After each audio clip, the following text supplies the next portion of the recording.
Blog Talk Radio. Welcome to the Nonprofit Coach with Ted Hart, the most listened to internet radio show in the nonprofit sector, dedicated to helping your charity succeed. It's no secret that combining online and offline techniques is the key to modern-day fundraising success, and practical advice is what you need. The Nonprofit Coach with Ted Hart is the perfect landing point to learn from experts around the world who provide advice you can use.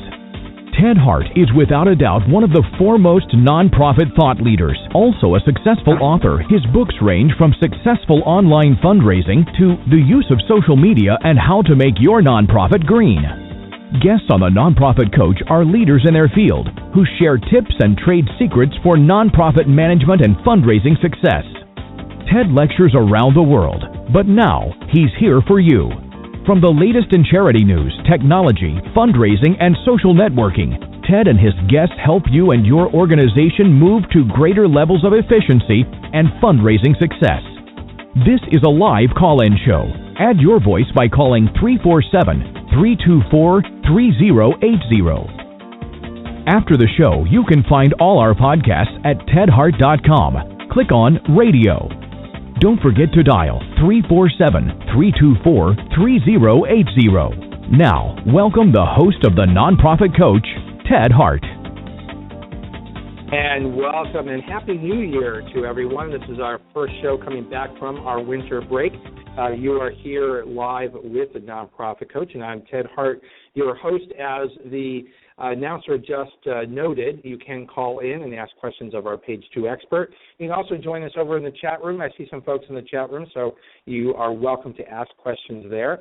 You can also email me your questions today at tedhart@tedhart.com.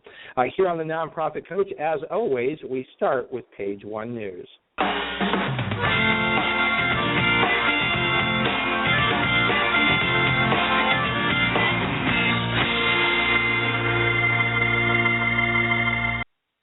Today is such a big show today. We have the leaders of the Better Business Bureau Wise Giving Alliance, Guidestar and Charity Navigator, and our topic today is the overhead myth. I wanted to have these gentlemen on my show all together to talk about this extremely important topic. We've talked about this topic without them in the past, and several of them have been on the show individually, but this is such a big show. We're going to have an abbreviated version of the Page 1 News today to give them as much time because we have three of them today to cover their topics. So we're going to go right to our guest. Ava Aldrich is here with the CFRE Minute. Ava, it's great to have you back on the show, and Happy New Year. Happy New Year to you, Ted, too. It's great to be back on your show. Well, we're back from our winter break, and we've got a big lineup here going into the new year. And as always, every month we have you here to share with us the latest information on some of the fascinating changes and the rapid growth of CFRE. So why don't you take it away and share with us the CFRE Minute? Happy to do that, Ted. And I'm really excited to be able to share some news that's going to have a real impact on candidates today. We have changed our testing vendor to Pearson VUE, and what that's going to mean for our certificates is that we have a greatly increased number of testing centers, both in North America and around the world.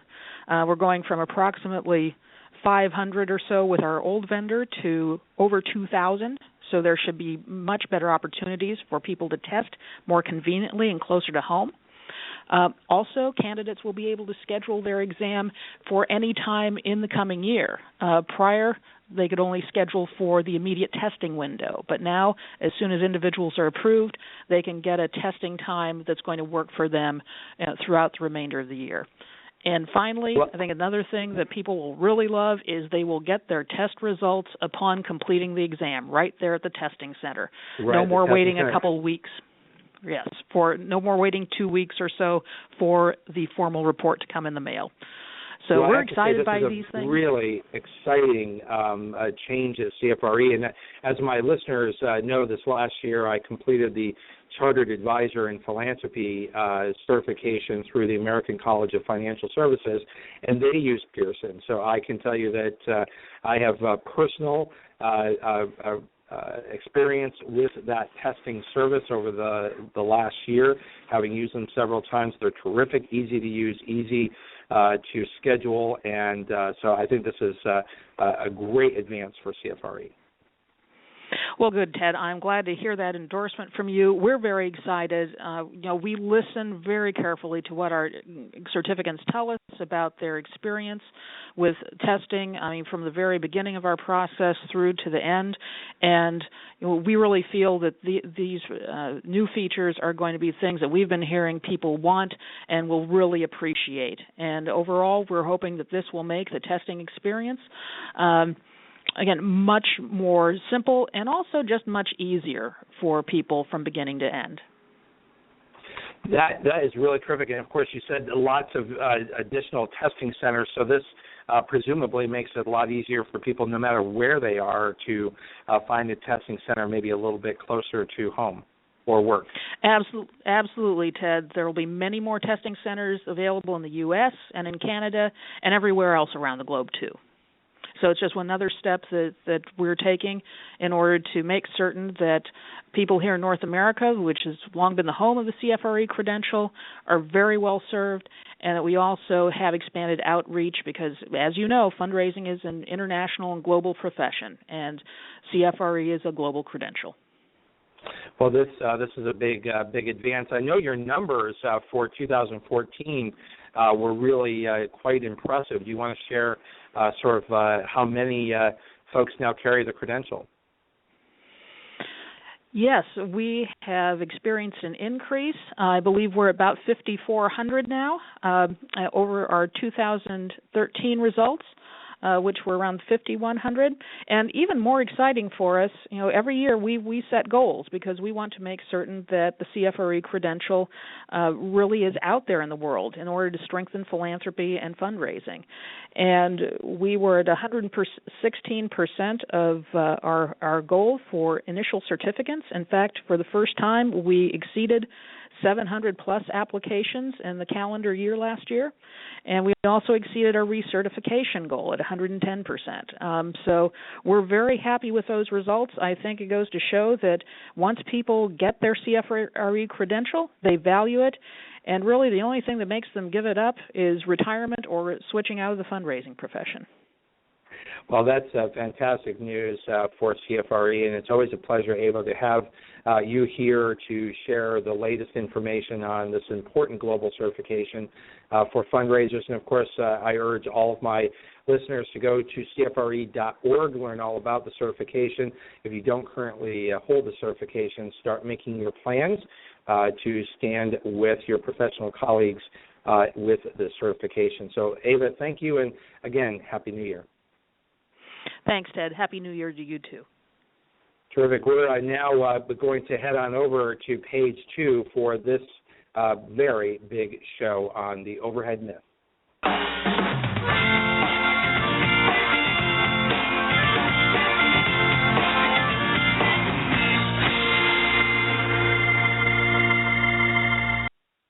In 2013, Guidestar, the Better Business Bureau Wise Giving Alliance, and Charity Navigator wrote an open letter to the donors of America in a campaign to end what they called the overhead myth, the false conception that financial ratios are the sole indicator of nonprofit performance. In a second letter that they released October 2014, which came to the attention of this show and certainly then put us on a path of wanting to have these fine gentlemen here on this show, they invited nonprofits to do their part to focus donors' attention on what really matters, the organization's efforts to make the world a better place. So they are now asking, and they are coming here today, to ask nonprofits and the social sector at large to join them as they move forward with an overhead solution and to knock down the overhead myth. Certainly a suggestion that this show supports. And so today we have the leaders of each of the three groups. So we're going to start off because we want to make sure that we give everybody an opportunity. We're going to start off by introducing each of the fine gentlemen who lead these organizations and give them an opportunity to make a sort of an opening remark about why they're involved, and why this is important. Then we're going to bring them all together for general Q&A today. Not in any particular order, but we're going to start with Art Taylor, who is the president and CEO of the Better Business Bureau Wise Giving Alliance. Mr. Taylor, welcome here to the Nonprofit Coach. Thank you, Ted, and good afternoon to Jacob and Ken as well. And they will be joining us in just a second. Great. Really delighted to join you this afternoon and your listeners to talk about this really important subject. What's so fascinating about this is that when you really think about what we're doing, it's kind of silly. And I try not to take myself too seriously sometimes when I talk about this topic, because everyone should understand that charities need to spend money on overhead. But yet, why don't we start off, if you could, if you don't mind, if you could just maybe start us off with what is the overhead myth? What is this myth that, as you're saying, it's kind of funny, but I know you mean it to be very serious in the discussion of how important this is to the nonprofit sector. So what is the overhead myth? Well, it's the notion that charities that spend little to no money on overhead are somehow better than charities that don't. And there have been many studies that would prove that the amounts of money that a charity spends on overhead has virtually nothing to do with how effective they are or how impactful they are or even how trustworthy they are. And so we've got to do what we can to eliminate this myth so that donors support organizations that are truly worthy of their support, and that charities begin to spend money on the things that really drive performance. Terrific. Art, I'm going to have you stop right there. I'm going to bring each gentleman in and give them an opportunity to say what the overhead myth is. Then there's so many pieces of this that I want to discuss, and I know that you're eager to get all of your messages out, and I want to give you a platform today to do that. So we're going to get Jacob Harold in here, who is the CEO at Guidestar. Jacob, welcome back here to the Nonprofit Coach. Always a pleasure to have you here on this show. But today you're here for a very important purpose, and that is your organization's involvement in fighting the overhead myth. What is the overhead myth from your perspective? Sure, Ted.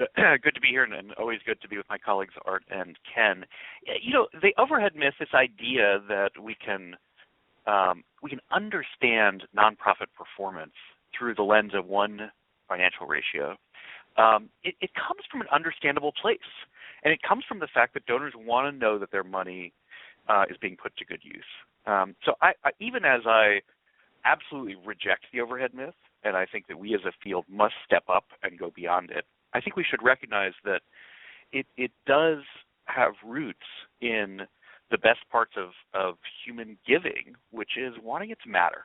And so our challenge as a field is to say giving can matter, certain kinds of giving matter more, and to figure out how we provide guidance to donors to help them make good decisions, and to recognize that financial ratios are not going to cut it as that kind of guidance, but that as a field we can step up and provide other kinds of information that help people make decisions so that they know that their dollars are being put to really good use. Terrific. And I'm going to bring Ken Berger in here. Ken is the leader of Charity Navigator. Welcome back here to the Nonprofit Coach. Ken Berger, from your perspective and that of Charity Navigator, Jacob just mentioned advice to donors. Of course, that's an area that you set out to specialize in. What is the overhead myth? Well, it's great to be here once again as a member of what we call ourselves sometimes the Three Musketeers on this. And we one of the things about the three of us I just want to say is that I think that we have somewhat different views, but we find there certainly is enough commonality in our views to get to this place together. So, for example, in our case, we do think that overhead is a valid metric. We do think that overhead can be an indicator for extreme outliers, and I underline that, of that something could very well be awry. However, we take the view that it is a three-dimensional thing that you have to consider. You need to consider finances and other metrics on finances. You need to consider the governance issues as well as the measures of results and the leadership.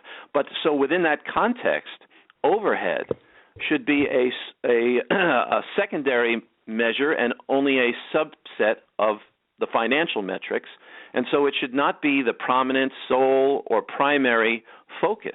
And so within that context, we believe that it is a myth that overhead is the sole or primary thing that people consider in making their decisions, and completely agree with everything that Art and Jacob said, that the fixation on this and the oversimplification of this, and in most cases, it shouldn't be a metric for success because of the other things that are equal, if not more important. That's what we think leads to this myth. Well, I want to thank you all. So Art, Jacob, and Ken, thank you all for being here on the show. When I sat down with our producer, Diane Peach, and started looking at what were the topics that we wanted to cover, without a doubt, we both agreed that starting the 2015 season for a nonprofit coach, this needed to be the topic because we've discussed this so many times in so many different ways here on the Nonprofit Coach, and having you three as experts in this area, drawing attention to the overhead myth. And my listeners can go to overheadmyth.com and sort of follow along with some of the background information. The letters that you have issued both to donors and to nonprofit organizations are both posted there.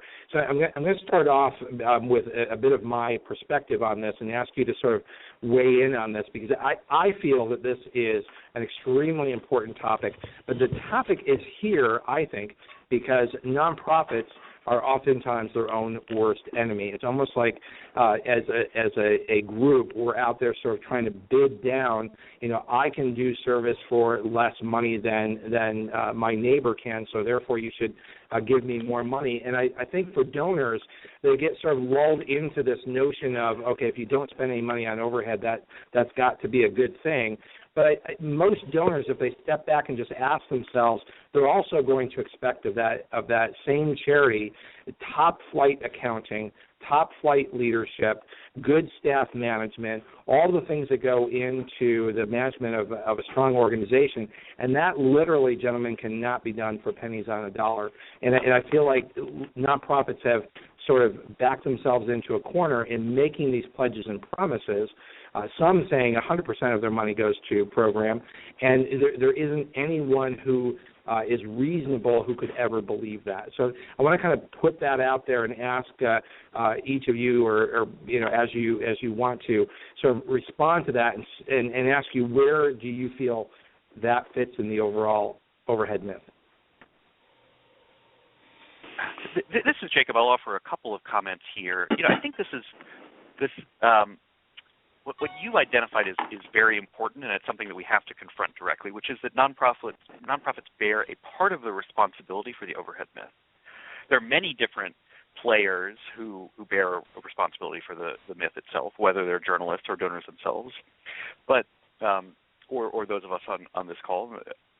But ultimately, nonprofits have probably contributed the most simply because they so often reinforce for donors that overhead ratios are a proxy for performance. And we've estimated, just a back-of-the-envelope calculation, that nonprofits send out 1 billion pieces of direct mail every year that highlight overhead ratios. We have trained donors to believe this, so it's now our responsibility to offer them an alternative. And that gets to my second point, which is we have to ask nonprofits to proactively engage in an alternative, to share in a systematic way meaningful data about your results in the world. And that it is only through that kind of a proactive replacement of a bad metric with a good one that we're going to be able to move, as Ken likes to say, from an overhead myth to an overhead solution. I think that's exactly right, what Jacob says. This is Art. And, so much of what charities do rely on the support of of good people who provide their resources. And, what Jacob said earlier about people wanting to use some metric to get a quick read on charities is probably true. And so maybe that what they're really saying is we don't necessarily love this metric, but we don't know what else to use. And in the end, what they really want to know is whether they can trust a charity to actually deliver on what is promising. And so what charities have to be mindful of is, first, tell people what it is that you are promising, and secondly, let them know that you're fulfilling that promise in some way, whether that be achieving your mission or operating your organization in a way that you actually have a chance to achieve a mission. Because striving to achieve goals, in my opinion, is very important in the nonprofit sector that very often is dealing with really tough problems, and sometimes you don't always achieve your goals. But if you're organized well and if you're trustworthy, then you still should be enabling people to support you because they trust you. And Art, I just wanted to jump in. This is Ted. I just want to say I think that is exactly right. Where we need to help guide nonprofits is in the notion of how to set goals that you can articulate and you can measure. I'm sure you folks have lots of examples. I can't tell you how many nonprofits I provided counsel to. As I start working with them, they have a budget that was probably put together in some, really archaic way. That basically, this is the money we need, not the money we can actually get. And there's nothing that backs that up to say these are the things we're going to accomplish, because so many nonprofits do not even know how to measure what they do. What they can measure is what's in their checkbook. What they can measure is the money that they need. But they may not even know things as simple as how many people we provided service to or the outcomes of that service. And I think that's a message that we need to get across to nonprofits, is how to articulate what you do, what you're measuring, and what your outcomes are. If I could just jump in just to respond to the whole notion that the nonprofits are their worst enemy, I actually think that there's I certainly agree with everything said, and there certainly is more than enough blame to go around. But if I was to put my finger on what I think the worst enemy is, it's the structure and the nature of how the nonprofit sector functions, and that many nonprofit leaders are largely at the mercy of that system. And if they try too hard to get ahead of the paradigm and change it all by themselves, they could be very vulnerable. I think the fundamental structural problem of the sector is the ability to have the infrastructure and the capital to build performance management and measurement systems, to build the things that more and more funders are requiring. The money's not there. And the vast majority of funders, foundations, government, and others are typically not willing to pay for what is required to do the things we're talking about here. And so the nonprofit is in a sense a victim of that system as much as it is a part of that, participant in that. And so in large measure, I think this structural problem we have, it requires a paradigm shift. And I think part of what the three of us are trying to do here is to help to push that paradigm shift, to educate everybody out there that, hey, if you want the nonprofits to measure in a meaningful way, and if you want donors to get the information they require, we're going to have to invest seriously in the sector in a way that we traditionally haven't, and the structure of the sector resists it because there isn't, the ability to acquire capital in the ways that you might in other sectors of the economy. Well, the work that you folks are doing is so extremely important. I wonder if you think, if you could respond to, do you think that without your efforts being put out there, that we would have seen a Gates Foundation leader, Dr. Susan Desmond-Hellmann, come out and make such a clear statement about the inevitable imbalance of power between donors and grant recipients, and talking about sort of this arrogance of power? As soon as I read that article that was posted in the Chronicle of Philanthropy, I immediately thought of the work that you folks are doing in drawing attention to this. I would say, we certainly cannot take credit for that. I mean, there are so many allies that we have out in the field who are. Oh, let's take credit. Oh, come on. I mean, from the great work that the Bridgespan Group has done on providing the framework of the nonprofit starvation cycle in the seminal article in the Stanford Social Innovation Review, to great work on the ground in Chicago led by the Donors Forum, the national level work focused in particular on government policy as it relates to overhead led by the National Council on Nonprofits. We're operating in the context of many allies who are addressing different parts of this problem. But I do think it's true that we who are lucky enough to be in leadership positions of key institutions in the field do have a special responsibility to try and drive this forward. And I do definitely see over the last few years an acceleration around this issue. And that gives me hope that we are not just hoping and praying for something that will never happen, but we are starting to see meaningful change in the way this issue is talked about. And I think we're starting to see meaningful alternatives offered to overhead. So I am quite confident. And when you see an announcement like what we had from Dr. Desmond Hellman, it's very, very encouraging that we may actually get somewhere on this. You had mentioned that there needs to be investment in the sector to change the paradigm. What does that mean? What kind of investment? Where would it come from? And how do we get this word out beyond sort of the trickle that we see right now? Typically, one hopes that the foundation sector is a place that would encourage innovation and new vantage points, as you mentioned in the case of the Gates Foundation. So there's a hope that at least some subset of the foundations will move away from their former way of structuring funding and so forth, to encourage more infrastructure investment, to encourage the tools and the training to support the organizations to get to where they need to get to. There are some preliminary encouraging efforts in that regard, but a lot more of that needs to happen. And of course, there's been some efforts from the government side, the IRS and the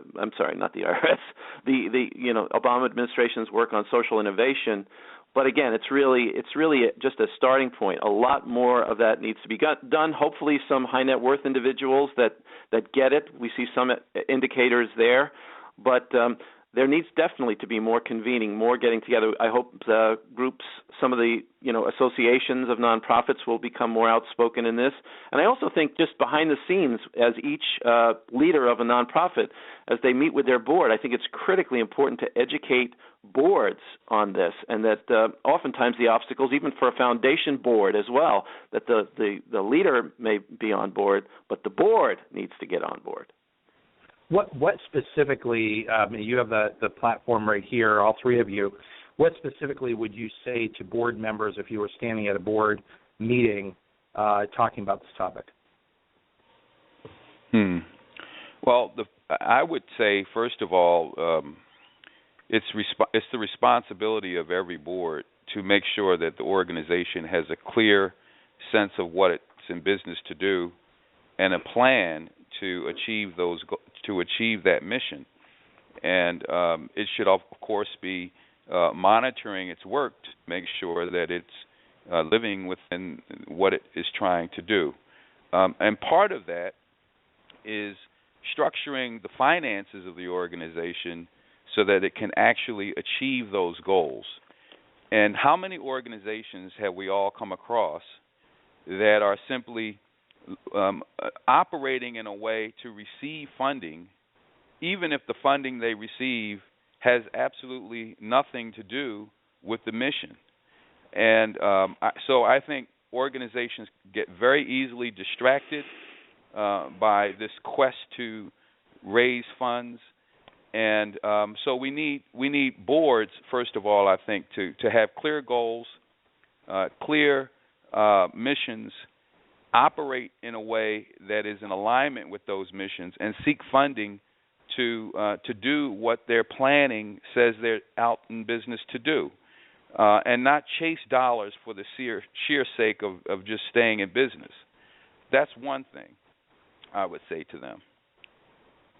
I would add just, the first thing I'd say to the board is, so as a leader, as a CEO or whatever the position is of the individuals that are talking to them, the first thing is to say, this, the most important thing of all to change the world is for us to know that we are measuring our work to make certain that we are in fact doing that to the fullest extent possible. I would urge them to show videos like Saving Philanthropy and some of these other examples that show how powerfully an organization can change and be even more effective if it's performance-driven and it has those systems in place. So once they get it, they get the vision of how critical that is and how game-changing that is, then the next thing is, what can we do within our existing funding to build a plan to get from where we are today to where we have to get to be the most effective that we can be, and to do our part to change the paradigm,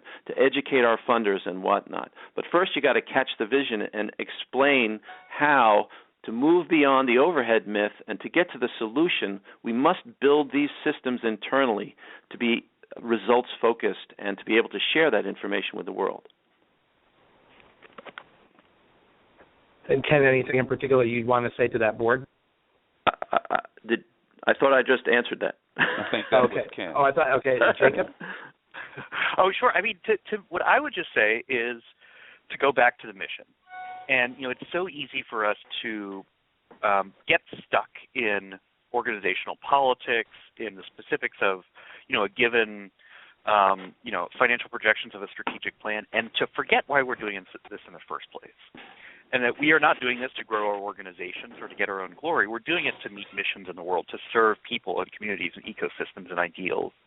And then every once in a while we just have to step back and to think about, how are we going to do that in a way that's excellent and in a way that's ethical and in a way that gets those lasting results? And that might mean, for example, that we have to take a short-term hit in certain kinds of fundraising. It might even mean that we shrink a little bit in an organization and we become a very high-performing $8 million organization instead of a flailing $10 million a year organization. And that is a victory for the world. And that is something that when we return to the mission, we can take a breath and say, how do we really achieve this mission? Yeah, Jacob, I think you bring up such an important point there, because I've done a lot of board training, and one of the first things I often do when I'm with a board of directors is to take them back to their mission. And it's surprising how many board members cannot state the mission of the organization. And I think one of the reasons for that is that they come to board meetings, and most of the time that they spend is on evaluating the organization against the current budget, as opposed to stepping back to say, what is the mission, what are we doing, what should we be doing, and are we the most effective organization doing that we can be? Well, that's true. And if you look at this is Art, just jumping in, the last letter pretty much lays out the important things that we want organizations and boards to do. And the first is to manage your organization so that you can achieve results, to put the resources behind your organization so that you can achieve results, and then to manage your organization so that you can demonstrate that you're trustworthy. Those are the three tenets that I would say that we want all boards and organizations to consider. And they do those things, we will certainly go far in reducing the extent to which people rely on overhead, both organizations and donors. What was the response to the second letter compared to the first?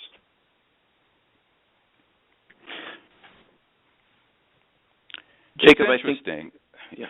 I don't know who's collecting data on this. Jacob, you may want to say something about that. Yeah, go ahead. What I'd say is that we, it's been a very positive response, but it's more work for nonprofits to actually begin to address this issue. And I think all three of our organizations and many others in the field, we ourselves have some work to do to build up the platforms, to create the tools, to make it easier for nonprofits to share other kinds of data. And so it's certainly been positive, but I think there's also a recognition that, this doesn't happen magically. We've got some work ahead of us. At the same time, I just would add that the reality that one of the dilemmas with the first letter that made it essential to do the second letter was that if we're saying to donors, don't look at overhead, look at results, and yet the vast majority of nonprofits currently are unable, and I'm not blaming them entirely for this, but are unable to report results, we're essentially we're telling donors to sit on their hands and look at nothing. And it's essential that we make this change so that the first letter can truly resonate and get all the traction it requires. If you're not going to look at overhead and you want to look at results, you got to have the results to show. I think that's such a powerful statement. And how do we make that happen? How do we train nonprofits to think differently? How do we let them know that these are the things that you should be measuring? These are the goals that are reasonable to be set. And we're going to talk about that as soon as we come back from this break. And we are here with Art Taylor, Jacob Harold, Ken Berger, and we are talking today about the overhead myth. And gentlemen, we'll be right back.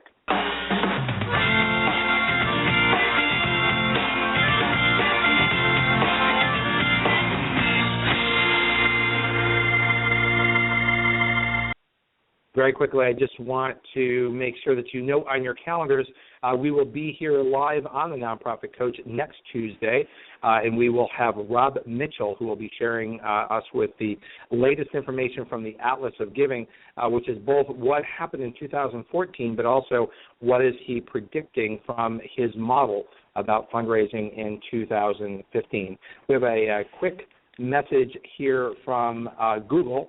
And then we are going to head right back over to this fascinating show on the overhead myth. Every day, millions of people are online, many of whom want to help, volunteer, and donate to a good cause. Nonprofit organizations can use many Google tools to reach potential donors around the world and raise more money. And as an approved nonprofit, it doesn't cost a thing. It's all free. Google Grants helps you promote your website with free advertising on Google.com through the AdWords program. With Google AdWords, you create ads and choose words or phrases related to your nonprofit organization. When people search on Google using one of your phrases, your ad will appear next to the Google search results under the Sponsored Links section. AdWords allows you to target certain geographic areas, dates, and times of day for your ads to appear. YouTube for Nonprofits is another tool that can boost donations to your organization. The program offers a number of perks that get your message out there and drive viewers to take action and donate. You can list your organization on YouTube's nonprofit channel and add call to action overlays on your videos to drive viewers to donate. Need help analyzing your website traffic and marketing effectiveness? Google Analytics is a free tool that will give you rich insight and help you increase the number of people that visit and donate to your site. Google Analytics can be invaluable to many people in your organization, such as development directors, marketing staff, and your web team. There are many other tools that can help you reach more donors and raise funds, like Google Checkout, where you can process credit card donations with no transaction fee, Google Sites to create a free website, and Website Optimizer, where you can figure out the best landing pages to turn site visitors into donors. To get started, apply for Google for Nonprofits today. Remember, our podcasts and archives are always available 24 hours a day at tedhart.com. Click on radio links. If you're listening live today, the phone lines are open. Call in and ask a question by dialing 347-324-3080. Now, back to the Nonprofit Coach with Ted Hart. And we are live here on the Nonprofit Coach with Art Taylor, President and CEO of the Better Business Bureau Wise Giving Alliance, Jacob Harold, President and CEO of Guidestar, and Ken Berger, President and CEO of Charity Navigator. Gentlemen, what comes next? How do we actually make this happen? You've raised such an important topic. It's one that I've been hoping that the sector would grasp very seriously, and it seems that you've got some early momentum here. But I think for the average nonprofit organization who may just be hearing about this through this show, how do they start turning this corner towards measurable outcomes that they should be sharing with their donors? I think if you go to the overhead myth, you'll see a lot of resources and recommendations there, as well as encourage people to sign on to it as a starting point. But that's just the beginning. I would also say that there are probably lots of organizations out there that are reticent to state what they're about and to put goals in writing so that everyone can see them, because what they're trying to achieve is difficult. And you don't often achieve everything that you set out to do. And so people are fearful in a world where we're quick to criticize that if they don't achieve these goals that they set out to achieve, that they will be criticized as being ineffective. And somehow we've got to free organizations of that fear. We have to understand that what nonprofits are doing is extremely difficult. And oftentimes you don't achieve your goals. And maybe that's okay. But you should be learning from the things that you don't do. And you should be building systems to make sure you're not making the same mistakes again and again. And you should be spending time making sure that you're not doing more harm in your programs than good. This is all positive for the nonprofit sector. This is all positive for organizations. But if we're fearful of putting ourselves out there, if we're fearful of stating what we're about and how we intend to go about our work and what we're trying to achieve, in the end, I think we hurt nonprofits, and we certainly hurt those who are depending on our services. I just want to say amen to that, and that the key here, and I think sometimes this gets lost in this whole focus on moving towards outcomes and results. It's really not the organization that has the most gangbuster results and hits the ball out of the park every time and can report that alone that is really what we're talking about. I think Art really nailed it. It's about we're looking to find learning and adaptive organizations that are striving to improve over time and learn from their mistakes and do better and better at measuring the results. Because results, it's not like a snapshot in time. It's something that evolves, and given the state of the sector, to assume that we're going to have all these organizations having amazing results and measuring everything tomorrow, it's not where we are. It needs to be organizations that are striving in that direction, and to try to cultivate them and encourage those organizations to get on this path and feel safe to get on this path. There's the point. There's a point that you just said, feeling safe.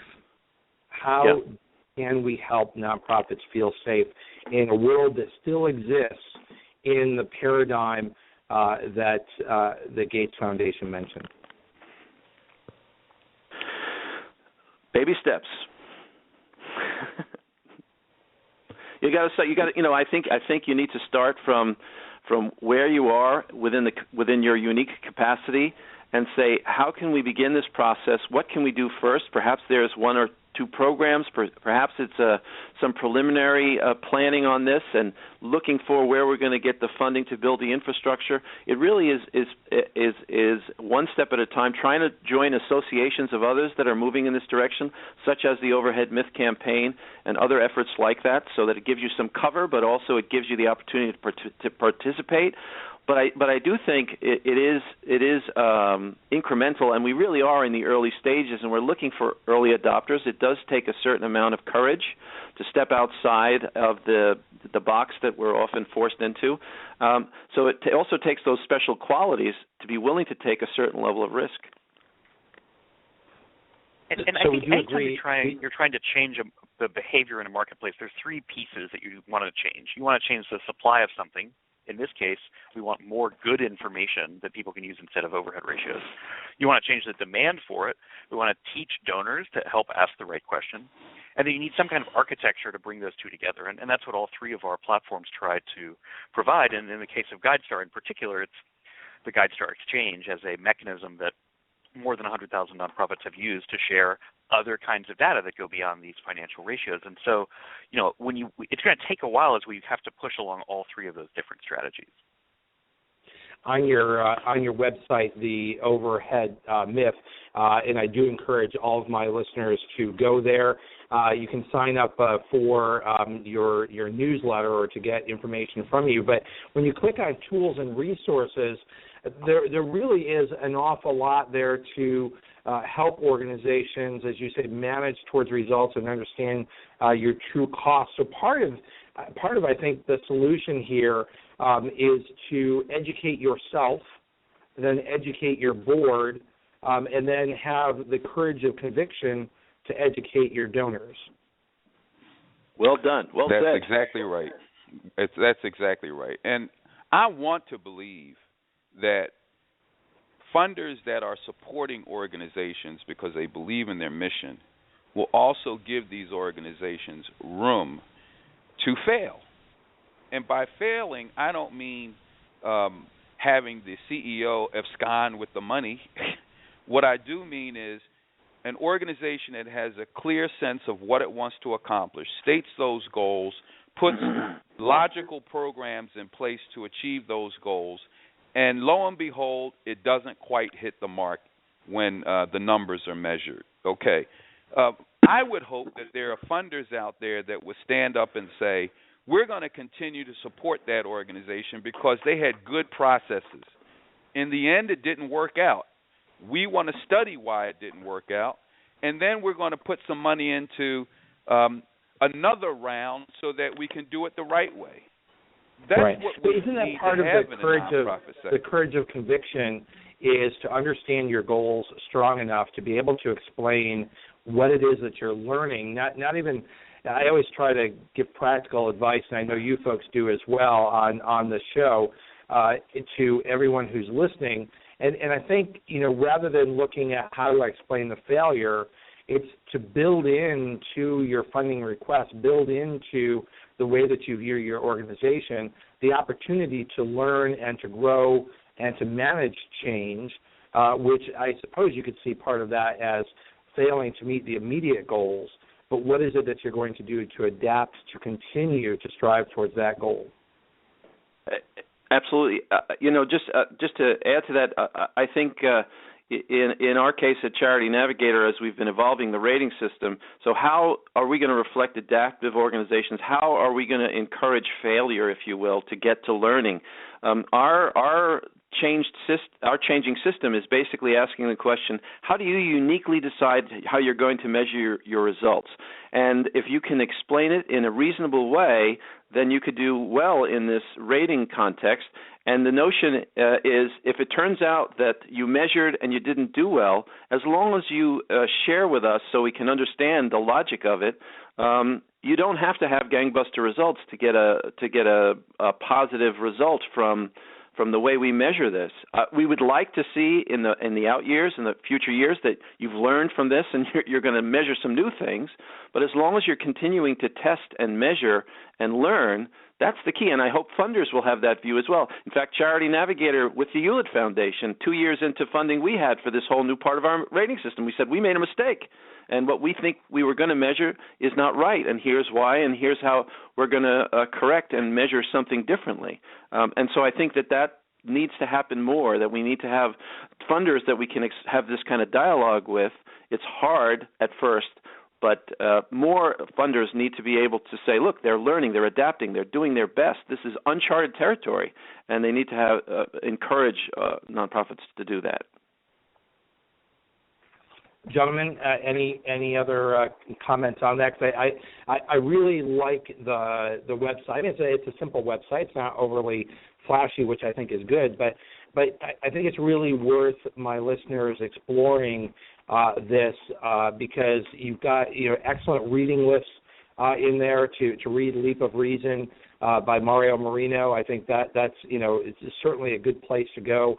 Breaking down even some of the assets of each of your own websites where, certainly it's there, but I think that when people go to large websites like each of you have, sometimes it's hard to know where to go. And I see in your breakdown here where you're drawing attention to specific metrics, specific tools that are available. So, going back to, as I mentioned before, sort of this three-part process, maybe to break it down for my listeners, to spend, 2 or 3 months going through this website, reading the content, sort of digesting it and training yourself, and then determining, how can you train your board and get some allies and some partners within your organization to build this strong matrix of measurement that doesn't set you up for failure, but it gives a true measure of the accomplishments of your organization, and then go big and be confident in sharing that with your donors to say, this is who we are, this is what we're prepared to measure, this is what we're asking you to support.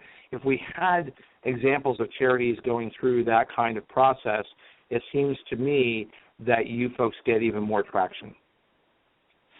Well, absolutely, and I think the organizations would feel better about their work to the extent that they're not doing that right now.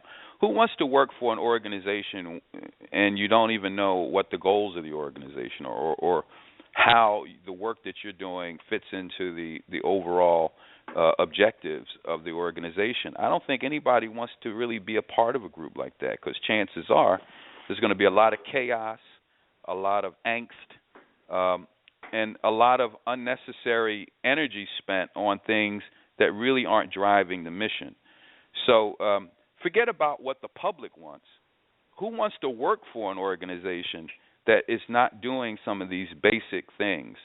And so I would say you're right, Ted. Let's get the organizations talking about it. Let's get people inside of these charities having dialogue about the importance of setting goals and measuring and sharing those, at least internally, and then, having the courage to go to funders and making bold statements about how they want to make their mark in their element of the nonprofit sector.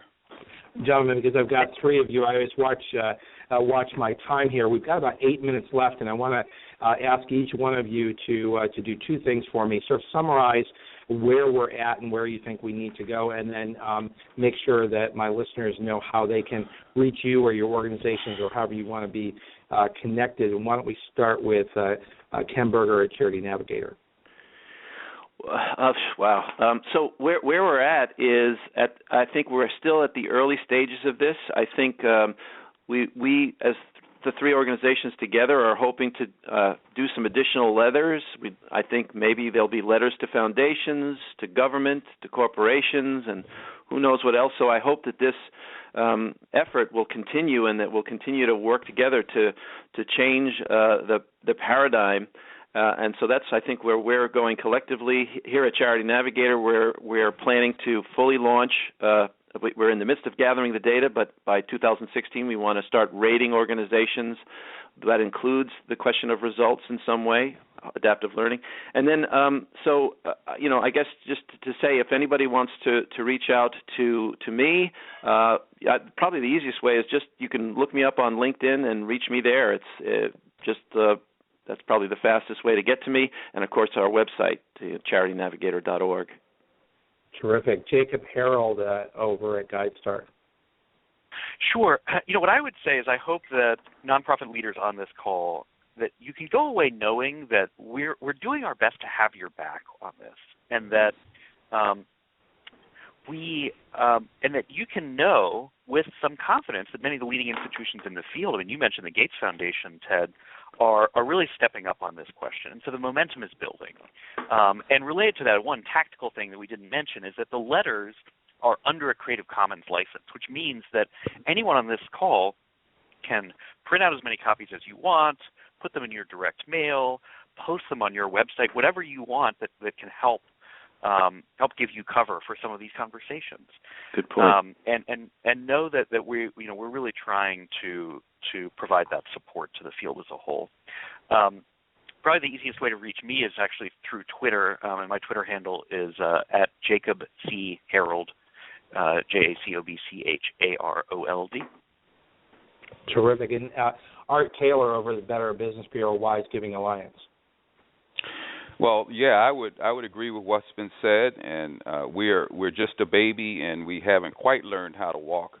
But I would say that we're a screaming baby, we're making a lot of noise, and and so the parents of this baby are really are feeling a lot of good stress about the healthiness of the baby, and I think over time this baby is going to grow, and it's going to be a smart baby, it's going to be a fast baby, it's going to be a strong baby, and it's going to do great things in the world. I would mainly like to thank all of the organizations that have taken this message to heart and have begun to do things in their organization and with other organizations. I go to, and I'm sure my colleagues do as well, many conventions and conferences where this topic is on the agenda. I'll be going to one soon in Florida where this will be discussed among some corporate contributions executives, which is also great to hear. So let's keep the dialogue going, and you can reach me at Wise Giving on Twitter, and our website, of course, is give.org, and we have lots of information there for you to reach out and use. Well, gentlemen, I want to, first of all, thank you for your time today. I also want to thank you for your leadership in this extremely important topic. I also want to encourage my listeners to do just what's been suggested here, and that is to go to overheadmyth.com, learn more about this topic, educate yourself, educate your board, and then have the courage and confidence to be able to take these issues and take what you measure and the difference that you make to your donors. And I think if we can turn that corner, I think the message that you folks brought to us very loud and clear today is that we can bring more success to organizations if we can help them focus on the good that they do rather than chasing sort of this funding factory or, as was mentioned earlier, chasing money that it looks like good money but requires you to sort of change who you are. So an important first step. I also hope each one of you may share this podcast with those who rely on you for information. The link for this podcast is exactly the same as we all used on Twitter to promote today's show, as one of many ways to help get the message out and break it down for people who might feel that it's just a bit too daunting to think about changing the way that I communicate with my donors. But I think we all owe it to the sector to get this right. So Art Taylor, Jacob Harrell, Ken Berger, thank you very much for your time today, and I hope each one of you will come back as you issue your additional letters, perhaps together. We'd love to always have you back together or individually when you have important topics for the nonprofit sector. Thank you. Thank you, Ted. Thank you, Ted. Glad to be here. And to all of my listeners, remember that we have a live show next Tuesday, so we look forward to being right back here in 1 week's time. Thank you, everyone. Have a great week. You've been listening to the Nonprofit Coach Radio Show with Ted Hart. Tell all your friends to check out our production schedule and download our iPod and iPad-friendly podcast at tedhart.com. Thanks for listening to the Nonprofit Coach. When it comes to cleaning your house, who doesn't wish un galán with a trust fund swept in and passed the mop to your evil stepmom like in the telenovelas? Hola, it's Chiquis here, and although life isn't always like in the soap operas, Fabuloso does bring a clean that's always over the top. Get your home dramatically clean anytime you like, without any evil mama drama. Just long-lasting lavender freshness. That's Fabuloso, taking the drama out of any mess. Fabuloso's 2x concentrated formula provides 2 times more active ingredients versus non-concentrated Fabuloso Original. Use as directed. How to have fun, anytime, anywhere. Step 1. Go to ChumbaCasino.com. ChumbaCasino.com. Got it. Step 2. Collect your welcome bonus. Come to Papa welcome bonus. Step 3. Play hundreds of casino-style games for free. That's a lot of games. All for free? Step 4. Unleash your excitement. Woohoo! Chumba Casino has been delivering thrills for over a decade. So claim your free welcome bonus now and live the Chumba life. Visit ChumbaCasino.com. VGW Group. No purchase necessary. Void where prohibited by law. See terms and conditions. 18+.